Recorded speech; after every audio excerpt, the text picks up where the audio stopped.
TJ Slater, Jonty Campbell, great to have you here. TJ Slater, how's things? First time on the podcast. Things are great. It's nice and sunny here, and I'm glad to be here. Glad you have me on the show. Excellent. Where are you right now? I am in Oakland, California.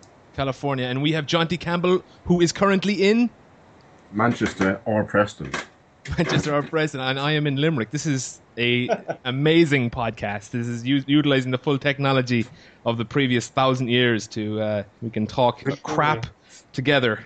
What county is that in Limerick? County Limerick. Limerick. It's Limerick in County Limerick. Oh, right. I know a lot of limericks. Yes, I know all the rules. The rules for the poetry, or the rules for 5 lines. Each line has to have 8, 9, or 10 syllables. Awesome. That's how it works. So there's a certain rhythm to it. It's dactylic hexameter. This is definitely the nerdiest group of people. The three of us together, we're going to break the internet. I was thinking we could talk about something that we all kind of have experience with, and that's dealing with people on Twitter, just like getting involved in all sorts of random debates on Twitter. And because you only have 160, or is it 140? I don't even know. It's 140 characters. And 160 for text messages. Oh, that's it. Okay. So you have this really limited space, and you have to make a whole bunch of assumptions of what the other person is thinking in order to communicate some kind of a message. And of course, they never really are thinking what you're thinking when you say it. And so you end up with these horribly long, really the conversation always spirals out where both people have to just kind of go, okay, we're not going to agree. And what I've noticed is this is exactly what happens in my life too. So not even on Twitter, but this is people in general.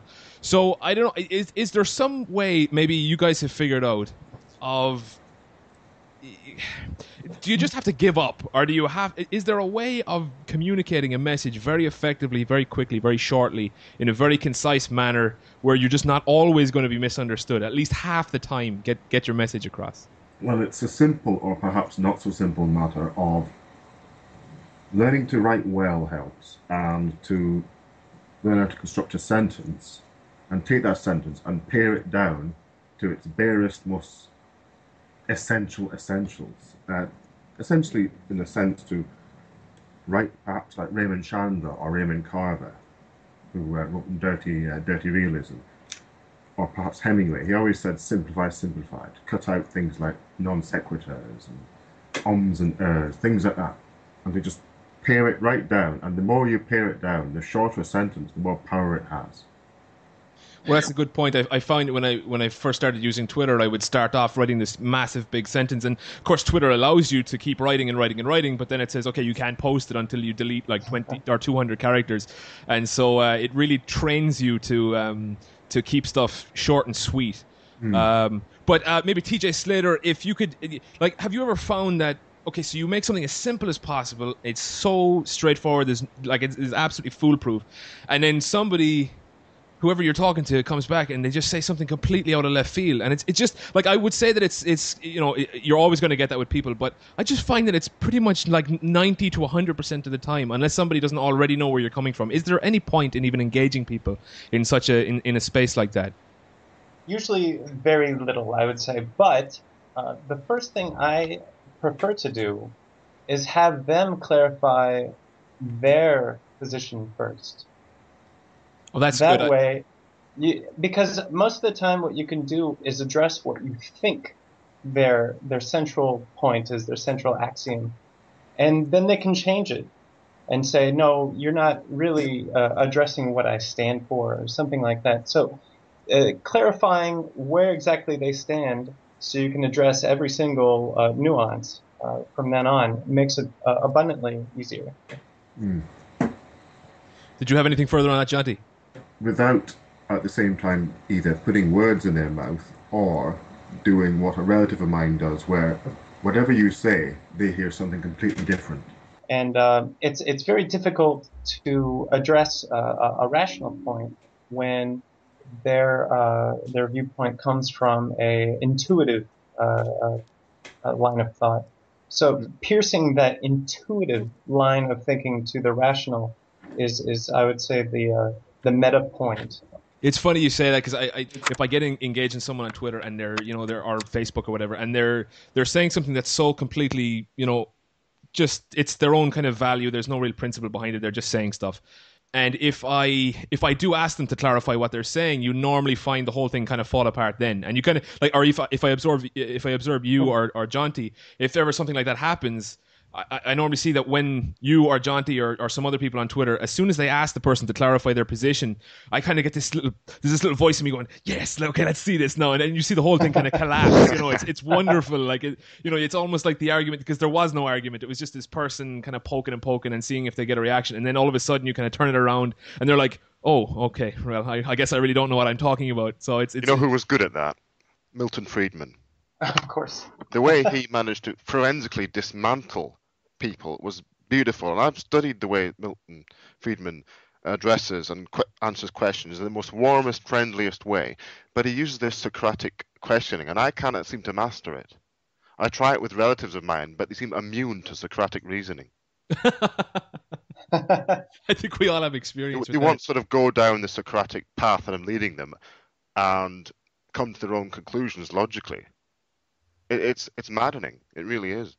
There used to be a saying that said, everybody loves debating Milton Friedman, especially when he's not around. And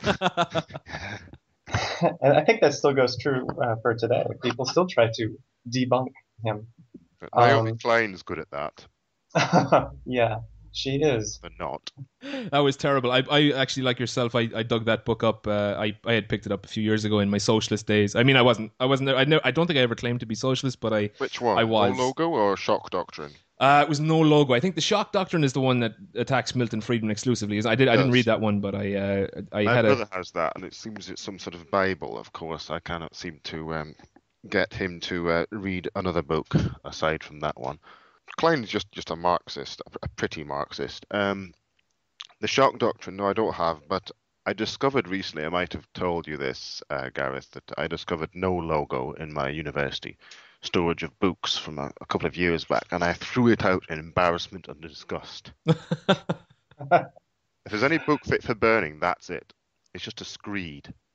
Yeah, and what is the book? Like, just summarize real quick what that book's about and why it would provoke such absolute rage in somebody who is rational. Because as an ex-business owner, they've all failed, and I've had a lot of lessons in my business failures. It's exclusively almost an anti-business book, very anti-business. I find that the majority, if not all, I mean, I obviously there's always going to be exceptions, but all of these people who promote these ideas, the most successful ones, if you were to dig in and really ask them, okay, what is your business experience? And like, these are the absolute raging anti-capitalists and the folks who just, there is this group of really, really wealthy people and they're just bad. They were born into this and they're just all they do is, leech off everybody else. And ironically, they're the biggest promoters of government who actually do leech off everybody else, who actually are the bad people. But they kind of project that onto businesses, and you find that pretty much none of them were ever involved in business. They have no idea what it takes to run a business. And this is why, obviously, the younger people and college students kind of gravitates towards these ideas, because these are the same kind of people that they're starting to get an intellect. They want to start flexing their brain muscles, so they need intellectual material, but they have no experience in the business world. And so as soon as you present this stuff to them, it does seem intellectual. It seems very clever. It is, and it really is. I mean, it's a lot of it is quite clever. They don't know what the bottom line is about. They don't know how to run a business. Because running a business is simply the bottom line. It's not cruel or anything. It's a matter. It's of survival.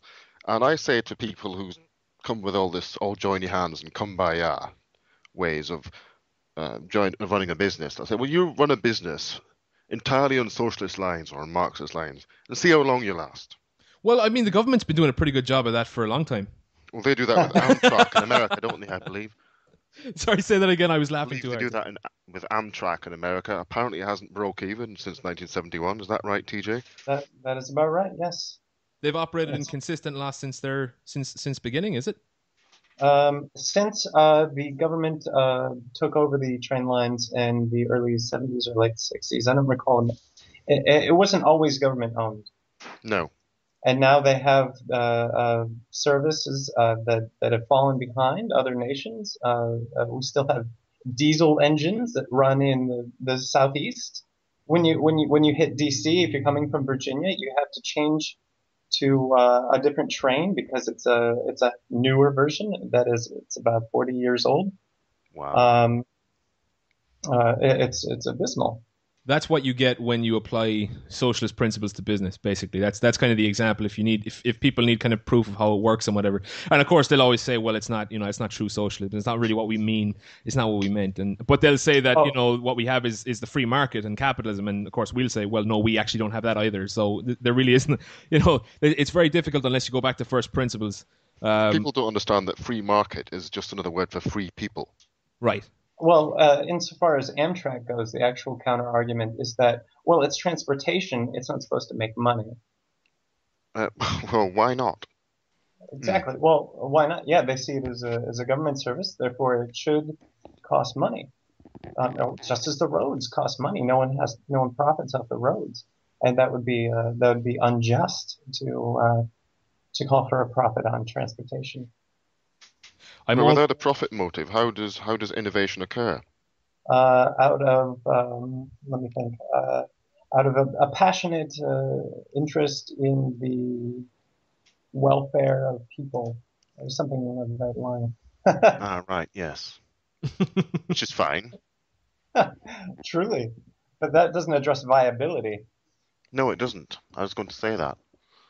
And that is it, though. I mean, it's like everybody can agree that we want roads. We want, all this stuff is good. Hospitals, education, all this stuff that government's providing. I mean, and it's like no one's disagreeing on that. But that always seems to kind of crop up as if, when you're saying, well, we really shouldn't steal from people in order to provide service. And like, you don't even need to steal from people to provide services people want. If people want them, they're willing to pay for them. Of course, not everybody's going to be able to pay for them, but that's still something the market can address. I know we've talked several times about the security company in Detroit who makes so much money off the larger businesses providing security to them that he actually offers security to his surrounding neighborhoods for free. He gives it to them for free. And the point, of course, is that once the surrounding neighborhoods are safe and they're secure, then that's going to be a place where the inhabitants can actually start making some real money. And when it comes time for the security company to figure out some kind of a product that they can sell to them, then that'll come. But there's no rush because the company's already so profitable servicing the big businesses.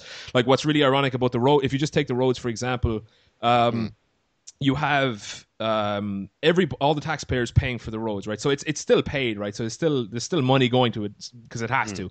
But the problem is potholes and the general wear and tear on the roads really doesn't come from the average taxpayer with their their small four-wheel vehicles or bikes or whatever. It comes from the large transit, the trucks, the actual the larger businesses, and these are the people who are tearing up the roads. So these are really the people who should be paying for the roads. And what I would imagine is that if there was a private ownership of roads, I know God forbid that should ever happen, that roads are. I'm all for it. Well, absolutely, but isn't this an example you're describing with the problem with public roads? Is we get the tragedy of the commons? Absolutely, but what the most ironic thing is that the very people who are capable of paying for them, in the most profitable positions in order to pay for them, because they can turn their whatever they're moving in transit, they can turn that into pure profit. Well, they are the people who are using the roads most. Their profit depends on the roads. I mean, everybody's profit depends on the roads, but these guys have the profit, and these are the people who depend most on the roads. Like, I mean, you and me, right. we can operate on we have skills that we can operate on the internet. We don't actually need roads as much as, let's say, some bigger company like a Tesco or any of these warehouse companies or postal services or this. Right. And it really should be them, because they're the people who also destroy the roads. It's kind of contrary to say that, like, really what's happening is what the socialists and the typical statists, when they're talking about roads, what they're actually talking about is, the taxpayer takes up the bill. They're actually supporting the taxpayer paying for the corporations. The polluter pays, so the person that uses the roads the most pays the most. Right, or the people who which is a great idea for toll roads, actually. Because the toll roads automatically have a kind of a regulator in terms of cost. You use them more, the price goes up. You use them less, the price comes down. Right, and I'm thinking that roads really, in a normal environment, if you didn't have all the regulatory burdens and taxation, I can't imagine roads actually being that expensive to maintain. I really couldn't imagine everybody on planet Earth having to pay for them and spread out the cost like that. I really could imagine literally just a couple of corporations running them, and because it's profitable enough to keep roads out there, and like, well, let's say a city like right here in Limerick City, there's so many shops in here. I could imagine just these shops, these merchants in town, each chipping in a little bit of their profit in order to pay for the roads into their city, which is typically what happened historically anyway. I mean, it's relatively recently that in general that the state took over the roads. But I cannot see why that people cannot get together themselves and build their own roads. Well, that's what it comes down to, really, isn't it? That just makes obvious sense. Yes. People would say, "Well, I don't know how to build a road." Well, I would invoke the example of Leonard E. Read's iPencil. Yeah, That's how things get together. that's a absolutely great For example. anybody out I'm going to there, link to that. you might want to go to I think it's ipencilmovie.org or something. It's Or you fabulous. could use the example of a phone or something, an iPhone. How is that built? I mean, the chips might be made in Austria, the case might be made in Japan, whatever, and it all comes together. Yeah, not a single person on Earth knows how to make an iPhone Or a pencil, or or a pencil. Yeah, or a exactly. computer, or whatever. Yeah.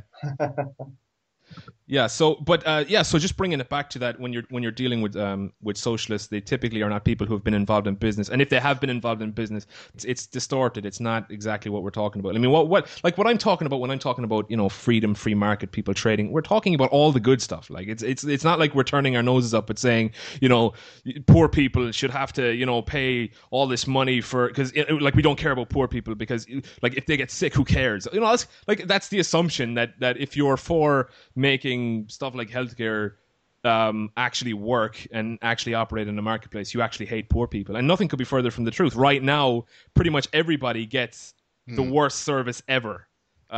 Whereas in a marketplace, look at the example of cutlery, right? So you have cutlery today. Everyone uses knives and forks and spoons, and it's just commonplace. It's like everybody on Earth, well, not everybody in the Western world anyway. The poorest of the poor people in the Western world use cutlery in their homes. They have hot running water in their homes, but it was just cutlery.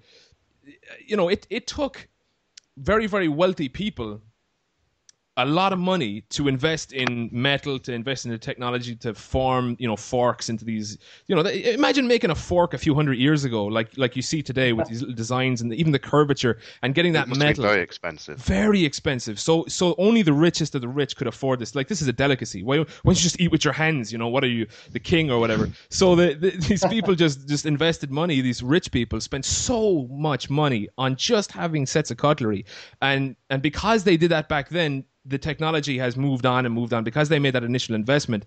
It's now so cheap that even the poorest of the poor in the Western world have cutlery in their drawers, and this is really what it comes down to. If you allow rich people to spend, because what did rich people spend on phones 20 years ago? You're talking about thousands and thousands of dollars. I believe 1982, around about the year that the Michael Douglas film Wall Street came out. I think it was 1982. Remember the phone in that? It was It's an analog humongous. cellular phone, a Brit. Around that time, I believe it was around about $4,000 to buy. $4,000. Now kids, like 7 and 8 year old kids, are walking around. CEX, which is a local electronics second-hand store in my neck of the woods. You can pick up a cellular phone for about £20, which is about, I don't know, $35. Right. Yes. Now imagine if there had been the tax and the regulatory burdens that are currently on cell phone manufacturers, if they were on them and they actually went by them, they weren't clever enough to avoid them like they are today. If they actually ended up paying that 20 years ago, over the previous 20 years, we'd probably still have those kind of phones, and folks wouldn't be able to afford them, right?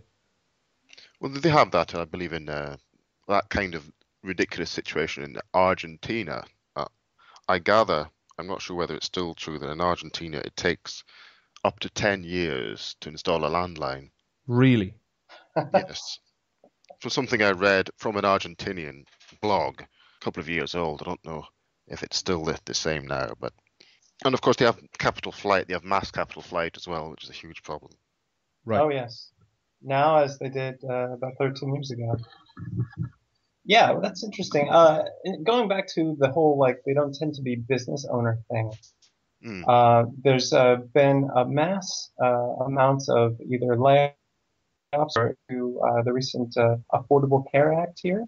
If you're familiar with the Obamacare. Obamacare, yeah. I don't know much about Obamacare, but I know that's very contentious. Quite. And one of the reasons is that if an employee works over 30 hours, then they require full health coverage. And when you raise the cost of input on labor that much, you're going to have to deal with reduced labor in So order you to lay cut the people off. costs. Of course. And so what you have is you have wide swaths of people who say, no, it's not because of the legislation I supported, it's because they're greedy. And in response, I say, well, were they not greedy 10 years ago? I mean, when did greed not exist? The only thing that's changed, it's not economic law, and it's Right. not the nature of business. It's policy. You can't get them in a corner like that, and they don't react well. Is it Mhm. basically a Affordable Care Act? Is it in a sense a kind of wage floor, a kind of a price Uh, control? If you see what I'm yeah, getting at. it is both. It is a price control, and does affect the cost of employing workers. It is effectively a price control on wages. It's additional costs of input. So you raise the cost of input, certain things are going to happen. Right. Namely, the cost of output will rise, but they want to avoid this at all costs. It's not going to come from the profit margins because that's already probably less than 10%. So it's going to have to come from the margins, and the margins are going to be the lowest paid workers are going to have to be cut out. So in And other words, to put it in, sorry to cut across you, to put it in perhaps Milton Friedman's words, when you increase the cost of something, you get less of it. that's correct. The That cost is of correct. hiring people. It's amazing people don't see this. And the central point that Mm, I first start off with is that the purpose of business is not to employ people. That mm, is not the first. The first purpose of business is to stay in business by providing goods to people that want it. mm-hmm. Employment is just a surplus. It's an extra goodie that comes from this.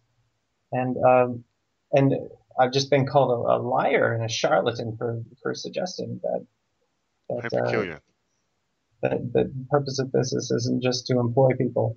It kind of blows my mind. It's like a ship. A ship has to stay afloat, and the ship, if it is staying afloat, it has to throw over everything overboard rather than lose the whole ship. And if that means, say, sacking 100 workers, then it is better than having the whole ship, the whole company, go under. Right. You're I just know a it's heartless, unpleasant, but that's Jonty. You're a heartless capitalist who I doesn't. am for doing that. But I'd be more heartless for losing the whole company. Right, and here's the point. I mean, it really comes down to this. Yeah, like you're saying, TJ. It's if a business is there to meet a need, it's there to achieve something, and if that thing is achieved, or if customers have moved on, they want something else, or if it's just too expensive and Mm, it's not viable, then there's absolutely no need. Like when I go into a job, if I'm going to be hired tomorrow by somebody, my purpose is to achieve whatever it is they hired me for, and basically put myself out of a job. Like my I'm going to get paid to accomplish something that, if I do it right, I may not have a job the day later, right? So it's like if I get hired to fix somebody's car because I'm a mechanic, well, you know, do I get hired in order to make the car, to fix the car, and then I'll come back tomorrow, but I'll make the car purposefully break the next day so that I get a job again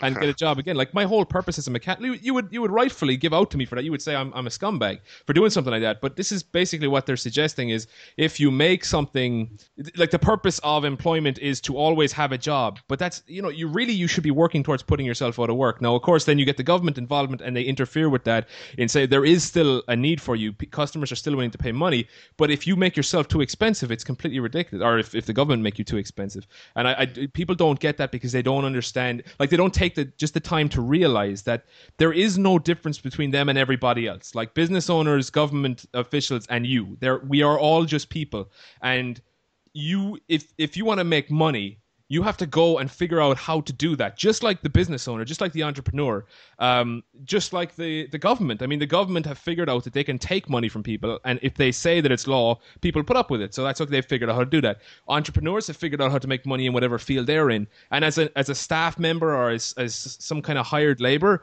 you want to figure out what kind of value you can provide to that business. If you want to get more, that's fine. Just look at how you can provide more value to the business, and they'll give you a cut out of that. Just call to mind charities. Charities have always struck me as a rather odd concept, because a charity is a business in providing a need like anything else. If we think about it, the final analysis. But if a charity achieves its aim, it is therefore moot and it will cease to exist. So therefore, it is almost as if a charity has to perpetuate or seek to not fully address the problem in order to continue to exist. Right, and that's basic incentive. I mean, that's basic. It's not. It really isn't like conspiracy theory type stuff. It's just, this is, if you want to get money and you choose to do that through a international charity or whatever. The way you're going to do that is by constantly looking for. And this is what happens with companies like the Red Cross and this. I mean, very, very good people working in those organizations. I don't want to say that they're bad people. They obviously they're very well-meaning people. That's why they're so motivated. Yes. If you weren't so well-meaning, you wouldn't be able to do that job, I'm sure. But what ends up happening is, if you fly some free, food and you drop it somewhere where people are looking for it.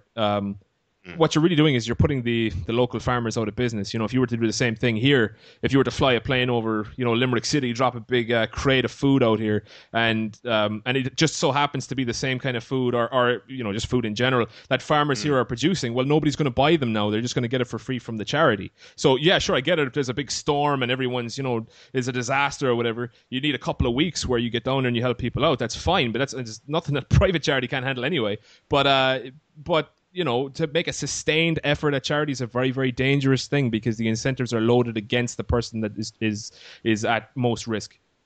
Strangely enough, I have a relative that lives in Calgary who just had experience of flooding and problems with what some people call price gouging, but I call dynamic pricing. A lot of people don't get it, how it works, the price system. And it's a source of frustration for me. Regarding the food aid, especially in African countries, I think there's an NYU professor that actually has written extensively about it. Bill Easterly. I've heard of him. He's wrote a good deal about how actually the aid goes in and just drives all the farmers out of business, and essentially their basic infrastructure isn't allowed to grow, because of course people prefer free food over food that they have to pay for in some way. That's absolutely it, and it's kind of really, really obvious. But I think I think all you'd have to do is really most people, you could tell them that and they'd kind of agree with you. But I don't think it matters when they agree with you in the moment. It's still supported the next week. It's very, very frustrating. Just regarding the price gouging you were talking about, Jonty, that's a very good example, because this is the purest example of the greedy capitalist kind of fallacy idea where so you have this this humanitarian disaster, and there's people down on the ground who have, let's just say, basic supplies like water, and they have bunches of bottles of water. And what they do, instead of selling it for $1 or $2, they're now selling it for like $100 a piece. And everyone around the world goes, "Oh, that's scandalous! How could you take advantage of these?" That's profiteering. Yeah. Profiteering, and it's so it's just so reprehensible. And of course, the truth is that if you were to keep the prices down at $2, the first customer who walks into that shop or who gets to you is going to buy everything anyway, right? So they're going to buy the whole lot. If you keep it at 100, you make sure that only the people who need it most will buy it. Now, of course, if they don't have it, that's a problem. And what happens is entrepreneurs all around the world who have bottles of water realize that, oh my goodness, I can sell bottles of water for $100. I'm going to fly over there right now with all my water and I'm going to sell it for $90. And then the next guy's going to come along and say, oh wow, with $90 I can go in there and I can sell my water for $80. And it'll go on and on and on. And eventually what you'll have is this, and it's really within a relatively short space of time, depending on how much profit there is to be had in this, is you have these, you'll have crates and crates of supplies flooding that region within a very short period. I mean, we have planes, we have trains, we have boats now that helicopters. We can get there in a matter of hours. And if you allow prices to work, within a few days, you could have the entire area just flooded with these supplies. And of course, what that will do is... play devil's advocate for a moment, Go ahead. there is a solution purported. So I put forward by those who are against so-called price gouging / dynamic pricing, and that is they'll say, well, what you do is you say, right, well, every customer can only get X amount, or 3 per customer, 4 per customer, or whatever. Right. But I would say, well, that's exactly the same, but it's on the other end. It's just that you're doing exactly the same as raising the price, but it's from the other side. Right. You see where I'm coming from. So that doesn't address it at all either. Well, no, and of course what happens is, I mean, if you do have the profit, potential there, what you have is all these people bringing the stuff in. That really doesn't solve that one, because, if you have all these competitors coming in, instead of donating bottles of water and writing them off as tax write-offs, because that's the only reason they do it. I mean, there still has to be an incentive, but without the benefit of donating to charity to get these tax write-offs, really, it wouldn't be much to just, that's it, like hire a helicopter, fill it up, and send one of your staff over to sell bottles off cheap, and you guarantee that the stock will be there. Whereas if you just put rations there, there's never going to be enough. You're going to perpetuate. But how do we stop shortage. people from doing that, from buying more than they need, aside from raising the price? How do you stop people from? Well, that's it. I mean, the only way you could do it is by rationing it, threaten somebody at the point of a gun, like. You ration it to 5 per customer. 5 per customer, but how is? I mean, even that. I mean, how do you determine what? But is... even if you do that, if you ration it to 5 per customer, that is a part solution. However, then what you do is you go around all of the shops and you buy the maximum permitted. Sure, and you'd still have the market always adapts. That's right, and you'd still have a black market. You'd still have a bunch of people selling it bootleg behind alleys and stuff, and selling it for small fortune. Right. And it's no guarantee that it's even good water. They might have taken it out of a puddle or something, and they're selling it to you. And if you get very sick, where do you go? You can't take it to court or anything, because it's not a legit. Guarantee. Yeah, so it's completely. I mean, I get it. I get that people mean well. I mean, I don't. It's not that they don't mean well, but it's just so stupid. Stop telling people what to do. I think that's pretty much what it comes down to. If you were to just leave people alone, this kind of stuff, but businesses can take care of this kind of stuff, and price go. Yeah, like even the kind of more upper class equivalent, which is people buying all the tickets for a football game or a concert and selling them, scalping and. I don't mind ticket touts because they're providing a service. They're providing a great service. If you can't get to the tickets on time, I can't get a ticket. I'll buy it off a tout. Yeah. What is wrong with that? Nothing. Absolutely nothing. TJ, you have anything on that? Actually, there was I forget who came here. It was in New York, and they were going to do 5 nights of shows, but they were selling the tickets for something like $20 or $30 each. And so what happened was that within the first 2 days of ticket sales, they all sold out completely, every show. And so, and there was like big news about it as well. Just like suddenly they go on sale and nothing's available. And this was reported as if it was news. It was like, I can't believe people bought up all the tickets just to sell them on Craigslist. And they were just blown away. And this type of thinking, it's perpetuated like every day. Like, I can't believe this happened, as if how could you not know? Yeah, what was that? What's that principle? I think Jonty, you posted a couple of times on Facebook. Is it Fox Butterfield? Was that the Fox Butterfield effect? I believe it's the Butterfield Fox effect, something like that, where someone cannot put cause and effect together. Simple as that. It's one of these people I feel sorry for. Whatever that guy's name is, it's Obama's press secretary.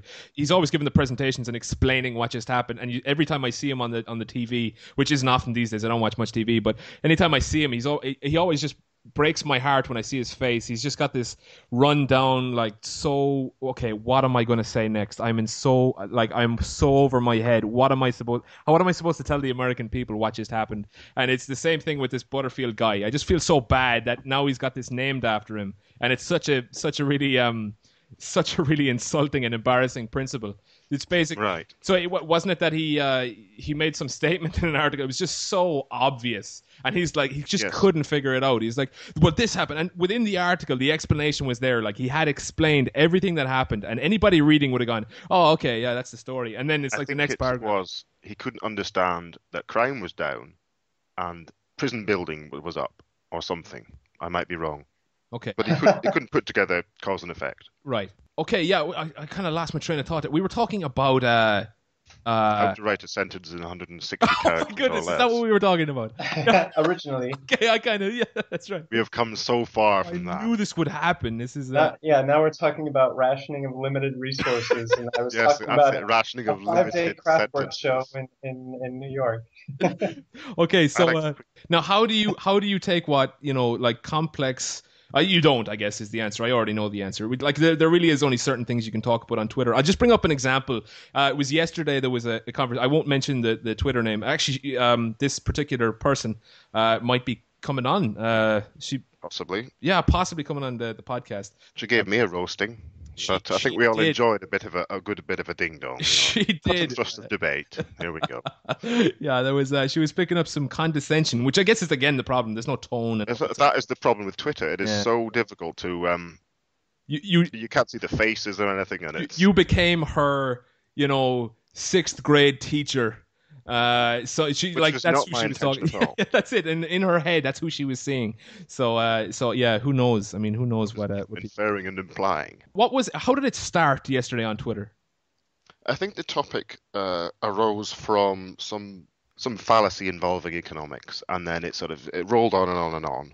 And then I thought, I know what I'll do. I'll nip this in bud. I'll bring in the Al Pacino of economics, which is Professor Anthony Davis, and he basically pwned everybody, and that was that.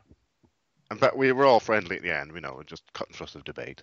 Basically, what I picked up from her was this this kind of complete disrespect for people in general. Like just people are this, they can't be trusted. They need this stuff, and I think it's kind of like an externalization of this real lack of confidence in themselves. Like when people come out with this stuff, they think that without this somebody over them, it doesn't matter who is over them, because they never question who's over them. They just say so long as there's somebody there. And so the idea is that being criminal is bad. Stealing and hitting people and kidnapping people, that's all bad.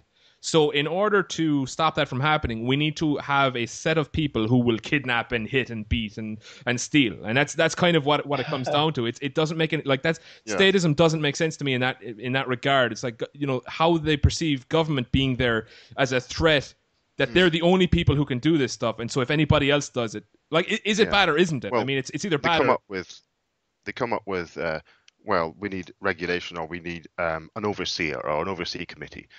To which the answer is, well, who oversees the overseers, and who oversees those overseers, and ad infinitum. I always had trouble with that. Years ago, I would, people would say that who would watch the watchers, that kind of thing. Like I'm thinking, okay, sure, that's a good argument, but what's the alternative? And not to give them your money or custom. Well, that's it. Which you cannot do, for example, with the NHS. Right. But you can do it in Bulgaria, where a friend of mine stays, where they have both government-run insurance and health, and they have independently run, and you can use one or both independently. The government one is pretty basic. It's things like dentistry, is basically pulls and fails, and the independent medical care in Bulgaria is fantastic, second to none. But the government-run one is just pretty basic. But you can use both if you want, or either. And that's what we should have in Britain. I don't mind the NHS. Use the NHS, but you should have a choice. If you are employed, you should not be made to pay an insurance premium if you've already got insurance, medical insurance. You're paying twice. Well, of course, that's unethical. The danger is always when you're dealing with somebody who can appropriate money at will, is that but because they don't have the pricing mechanism, as I mean, you know all about pricing as not just a number on something. It's very, very important. It conveys a lot of information about the economy. Prices are not levers of value. Yeah, right, exactly. And so because the NHS really don't have it now. Of course, if they did have somebody competing with them, they could look at their prices. But internally, they have no pricing mechanism, no pricing structure. So they'll always do worse than the private company because they're unable to no matter how much money they get. No matter how much money, they can't allocate it because they don't have the information from the prices, which is what drives a business. And so the danger is always for a government to look at passing further and further regulation, limiting the private company so as not to look so bad. So it's no matter what happens, if you have the both of them in existence, if you had the private and the public, what happens is, like as we've seen, is the public side of it, which isn't just the NHS, it's all the surrounding regulatory bodies and politicians and lobbyists. So wait a minute, you think regulation is oftentimes more a matter of preventing government embarrassment? I think that's part of it. I wouldn't say that it's the purpose of it, but I say it would be impossible to resist that temptation. Yeah. If you're a government official, and because again, you're dealing with a bunch of individuals, and no one individual is going to sit down and say we need to use the power of the government to put these guys out. It's not going to work like that. What's going to happen is they're going to see opportunities to further their own position. So if you're looking at, okay, I want to get elected to this position, or I want to get a promotion in government, I want to show how my department outperformed the private sector. And one obvious way of doing this is if you're in a position to say, look, like you're going to want to nitpick on private companies. I'll give you an example. It's not health, but it's the post office in Ireland with the post service. We have the National Post Service, and then you have UPS and DHL and those guys. If you order a parcel in from outside the country and it comes through one of the private companies through DHL or UPS, you have to pay a customs tax at the dock. So when you can't get your parcel until you pay this release. Now this isn't the fee that goes to UPS or DHL. This is a stamp duty, a government stamp duty. Whereas if you use the government post service to import a parcel, there is no customs tax. There's no tax whatsoever on it. So you have this incredible disadvantage if you're a private company. And the only reason for that I can tell is just to limit. I mean, there doesn't. If you were to sit down tomorrow and say, should we have this law or not, and you ask a politician, I think they would say. Oddly enough, I have an ancillary. Oh, we have the same exact phenomenon, actually. Yeah. Really? With USPS and ordering through FedEx or UPS, even with countries that we supposedly have a free trade agreement with.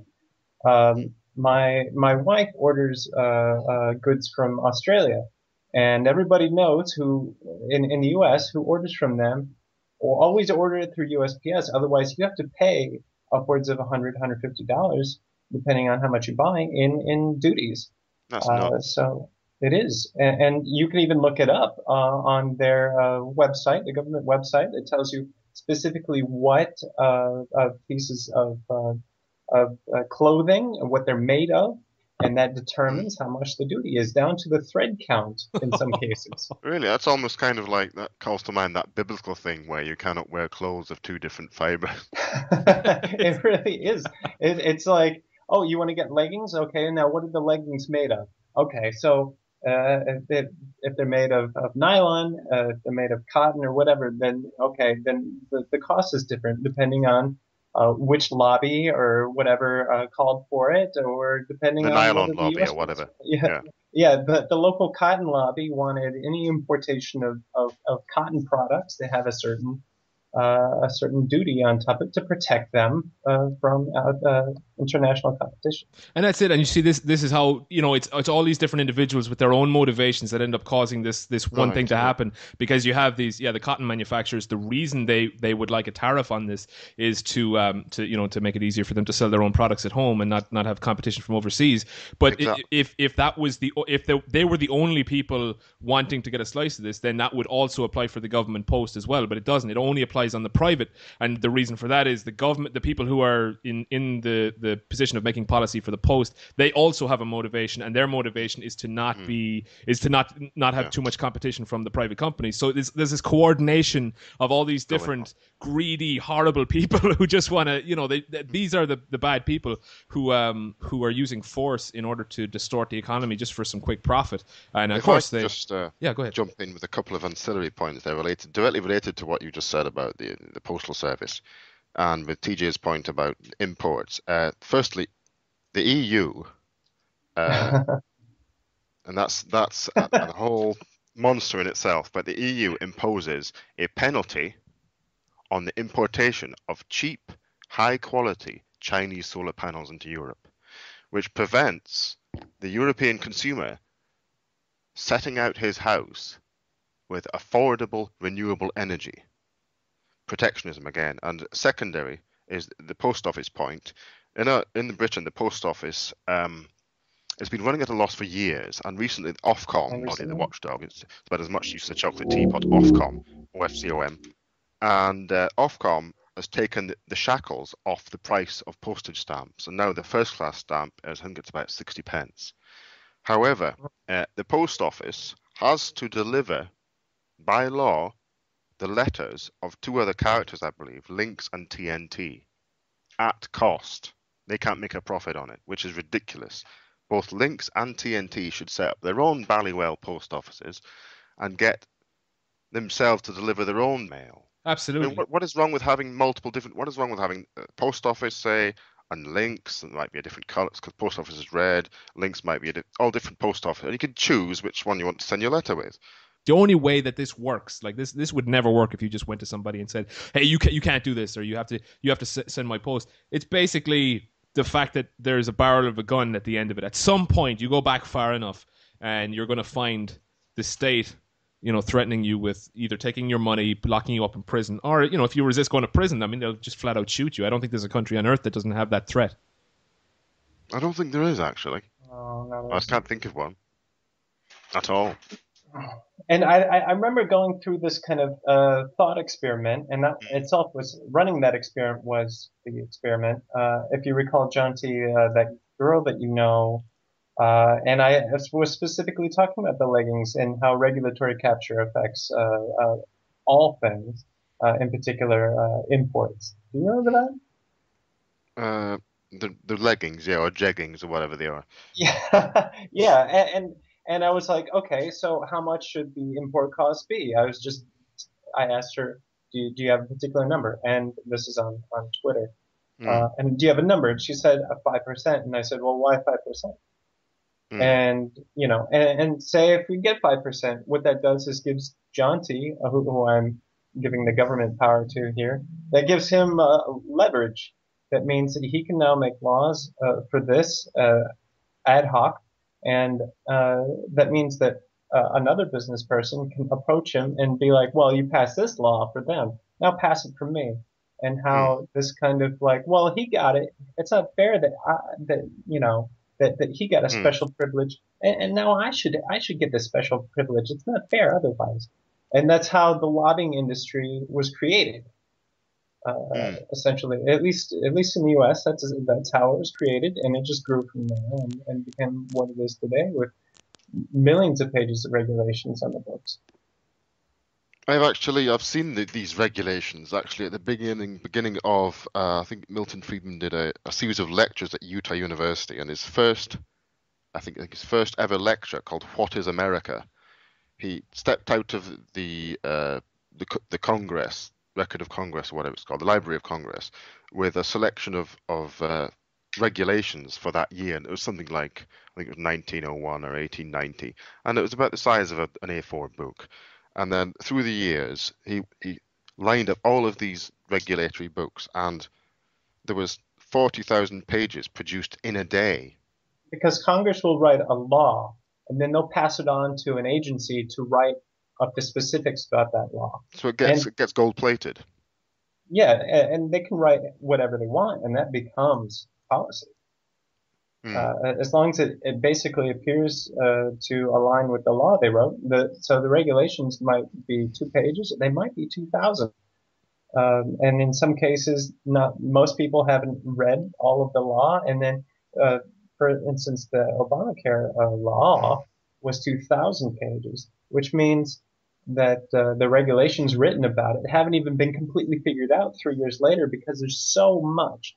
And then the regulations governing the company, the private regulations and corporate governance on the private side, have to write policies that align with the regulatory policies. So you have massive amounts of new paperwork that costs, from what I've read, that regulatory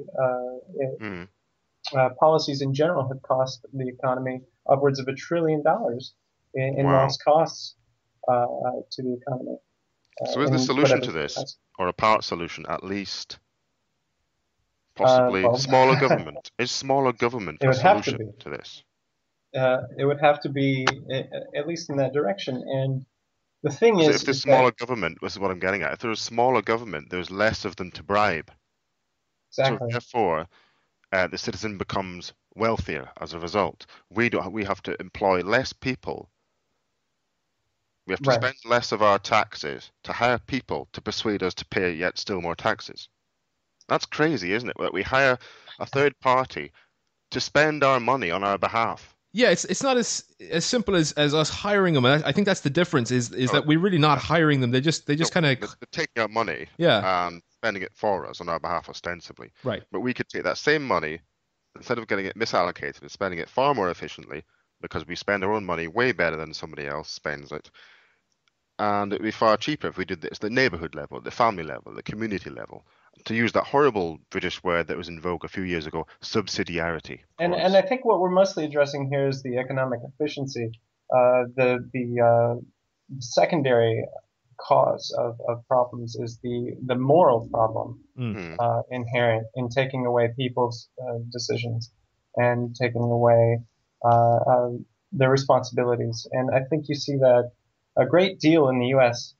Where more government we have, it's not just about we lose inefficiency, but we lose our fibers as humans, and people become less interested in doing the right thing and become more accustomed to people doing things for them. And so you get this culture of entitlement that has sprung up here in, I would say, the last 3, 4, 5 decades. TJ, we've had that in Britain since Bevan. Yeah, right. Well, it's growing here, and I know Daniel Hannan has remarked on it as well, saying that we're just a few years behind you. And I would say that's about right. There's a difference between a safety net and a hammock, you know? Yes. And one thing I told Gareth that on Twitter that one thing I wanted to bring up was how the welfare state has affected the Black Americans in particular. Especially since now I'm living in Oakland, which is actually kind of a dangerous city, and how that came to pass was through this welfare statism that has done a great deal of harm to the Black family. This is Oakland, San Francisco. Oakland, well, California, across the bay. California, San Francisco. I just bring it back to the regulatory capture. I've actually recalled what it was on Twitter that the lady had said.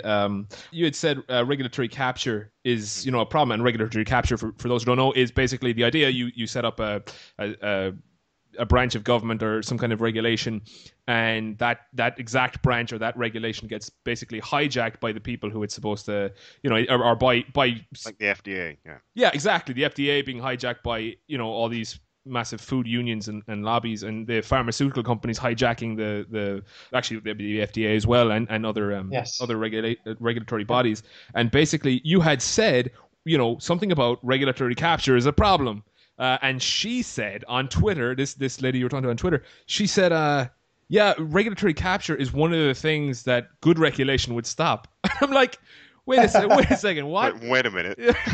Did you just say that? And that's when I said, I think an angel just lost their wings because of that statement. And it was like, right. I'm pretty sure she responded because it was just so nonsensical. I'm like, okay, so hold on. Wait, let me get this straight.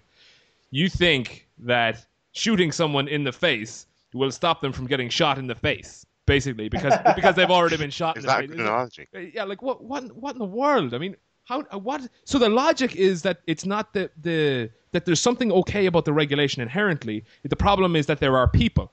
And so she had made this statement that it's because people are imperfect. Outlaw people. Yeah, so let's find some perfect people then and put them in charge of it. I'm like, have you been on Earth for more than a year? I mean, you know that what we're trying to address is bad people. We can't. We have a knife crime problem in London. A lot of it's black on black gang crime, and people say, "Well, ban knives," and I respond, "Well, you don't have to use a knife. You can use you can use a fork actually to kill somebody." And they'll say, "Well, ban forks. You can use a pencil."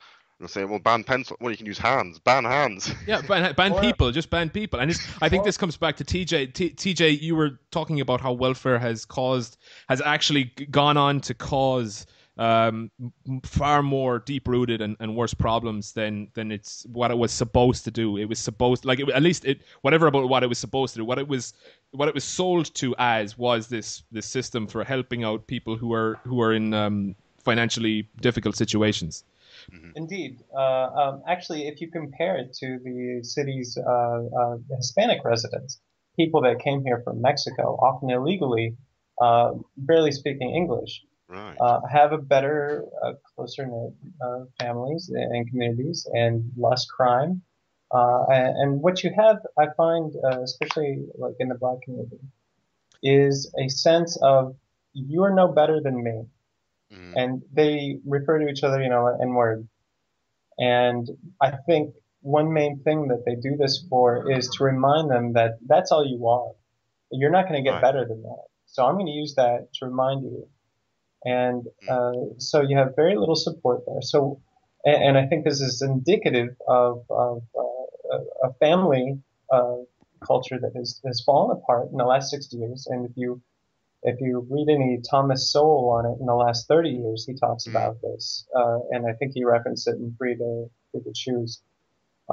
It's just, and then on top of this, you have on the left, people that tell them that, oh, this isn't your fault. It's because white people are racist against you.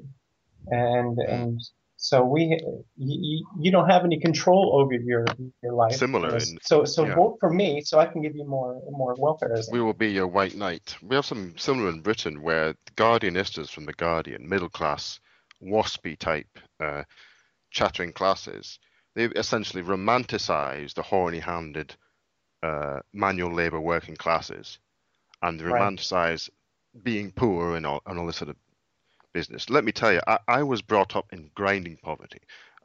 I was brought up in houses with no central heating, with icicles growing on the inside of the windows in winter, this sort of thing. Now, if these sort of people were to come up to our family and knocked on our door and told us how great and noble it is to be poor, we would have taken turns kicking them in the sporran. Yeah. Being poor sucks. It is not something to be romanticized or set in aspect or some sort of thing that's to be celebrated. It's something to be aspirated out of, to climb out of through aspiration and getting your finger out and getting off your backside. There's nothing good about being poor. I think it was Ben Franklin that says we need to kick the poor out of poverty, something along those lines. Sounds just don't familiar. make it comfortable. No. And well, he had a great. Okay, I was just going to say that I think it was Rothbard. I read somewhere one of his older books. He had, well, because they're all old books now, but he had said something about there was some, I don't know, it wasn't his study, it was someone else's study he was referring to. I don't quite remember what it was, but basically there was this this correlation, this very clear direct correlation between neighborhoods that received increased welfare and the absence of fathers, because typically you have the mother, she stays at home to take care of the kid or whatever. That's typically how it was, at least it was done back then. It's still a large part of it. And when you provide welfare, the divorce rate skyrocketed. And what they did was they wanted to find out. So they took this one neighborhood that was used to welfare, and they actually, I'm not sure if they axed it completely, or they took it down somewhat, or maybe they went bust. There was something where the welfare either drastically reduced or completely eliminated, and the divorce rate stopped. And so in a sense, does this disempower the father figure. I mean, I was brought up by a single mother, and my parents divorced when I was 7, and I basically had to look to father figures in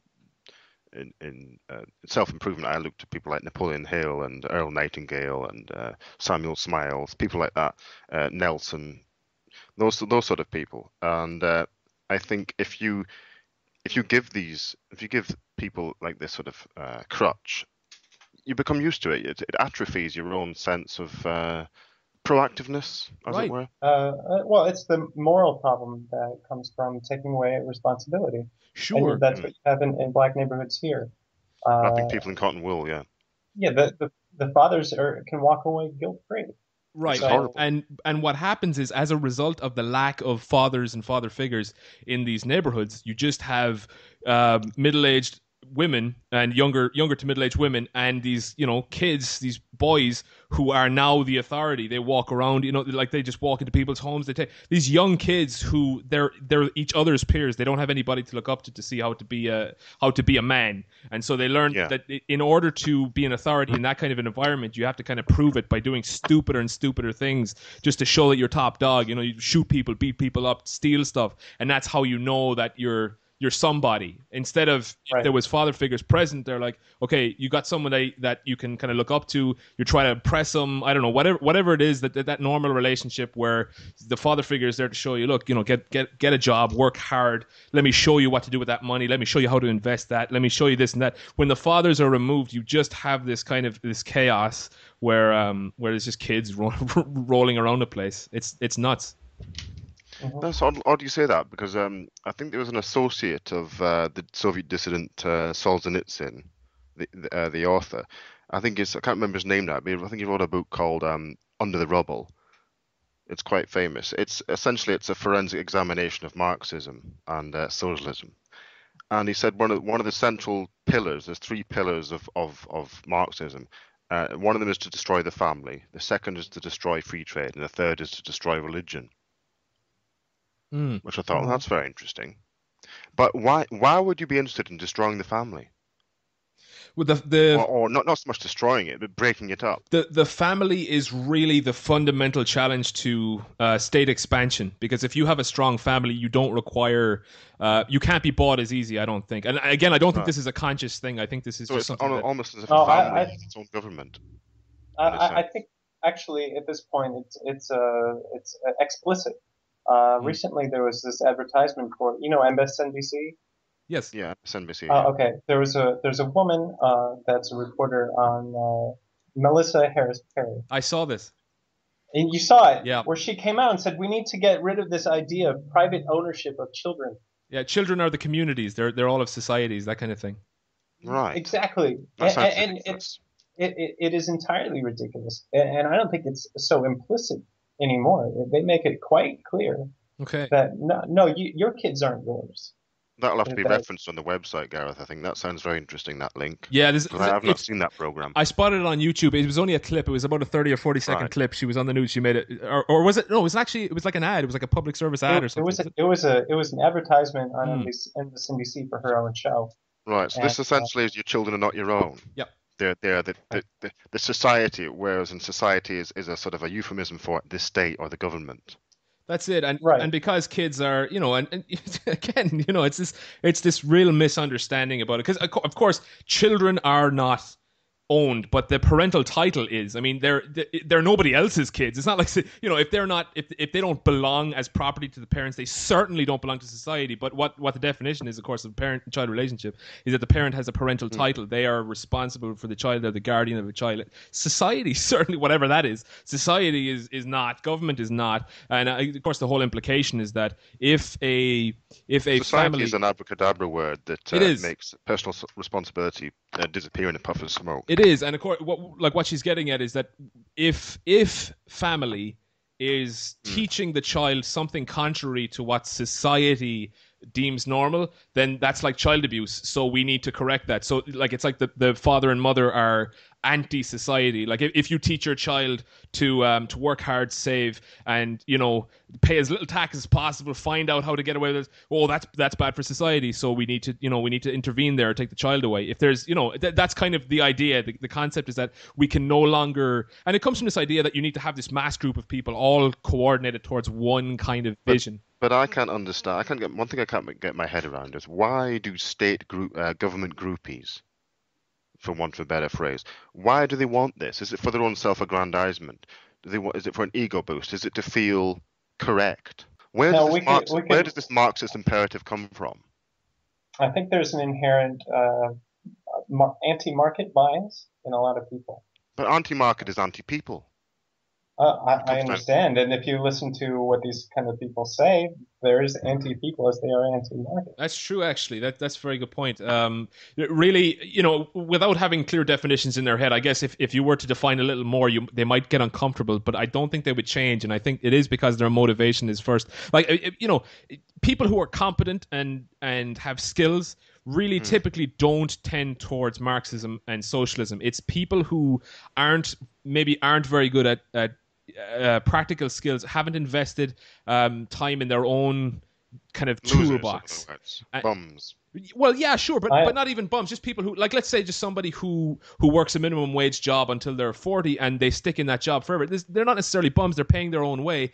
Maybe not made the right choices. But that's it. I mean, they didn't take the time to invest in more skills. That it's fine to work a minimum wage job for a while, but if you really want more money, and if you don't want more money, that's fine. Stay in that job forever. That's nothing wrong with that. But if you want more money, Marxism doesn't want you to do that. Right? Exactly. It wants you to stay poor. Wants everybody to stay equally poor. Because the concept is that there's all this money that just exists, and some people have way more than others, so we need to kind of shovel that down and kind of spread it out so that everybody's equal. And it just doesn't make any sense to anybody who understands the marketplace, because that money would not exist if it wasn't for those people piling it up over here, then for it to move around the economy. Whereas if everybody, the fixed pie it's complete nonsense. It's like, but I think it comes down to people who it's more like siblings. It's like we're all siblings, and the corporations are like our older brothers and sisters, and we kind of appeal to our parents, who are the government. Yeah, a thought just occurred to me about where this whole imperative comes from, the Marxist imperative. Perhaps it comes down to the simple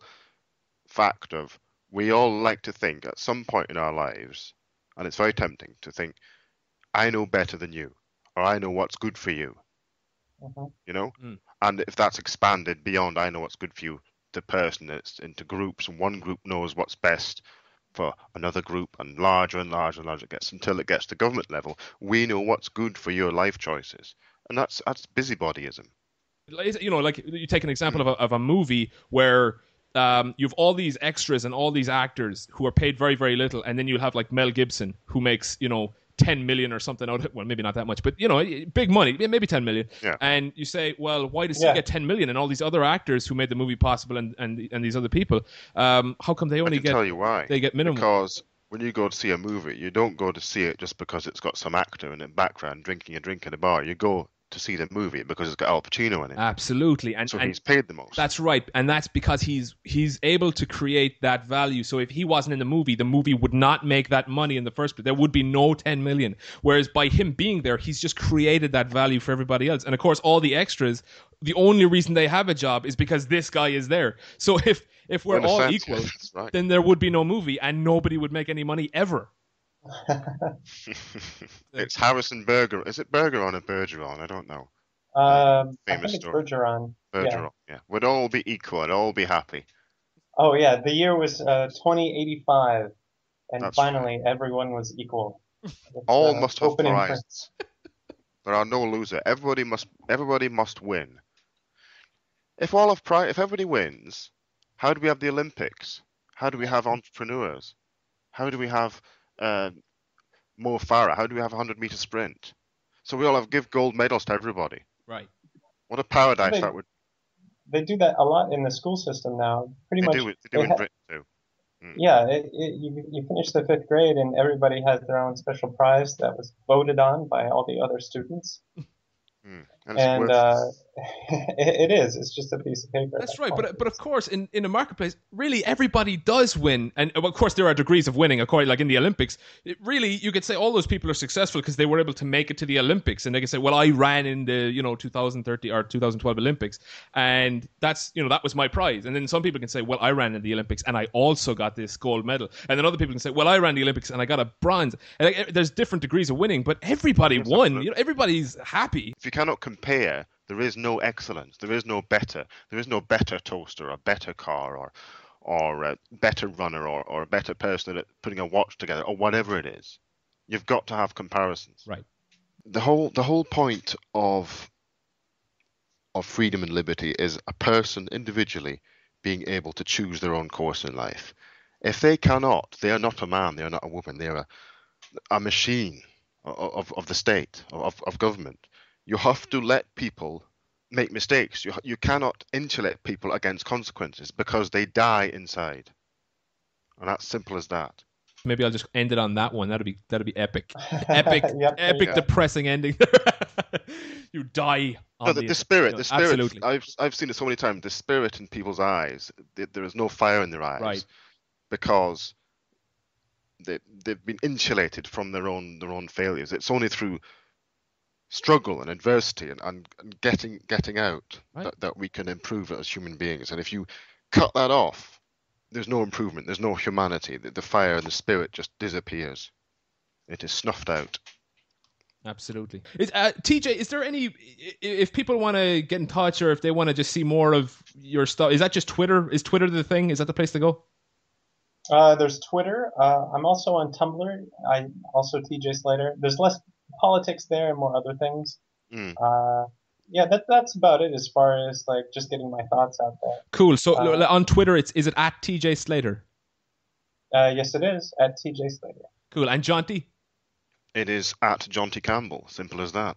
Cool, bro. Well, guys, I want to check in again sometime. Great conversation. It was absolutely fantastic. But I want to say it's a huge pleasure meeting TJ finally. Absolutely. Yeah. Thank you, TJ. Speaking to you again, Gareth. Oh, yes. Fantastic. Likewise. So are you. Great stuff. No problem. All right, guys. Talk to you later. Bye-bye. See you later. Bye. All right. Bye.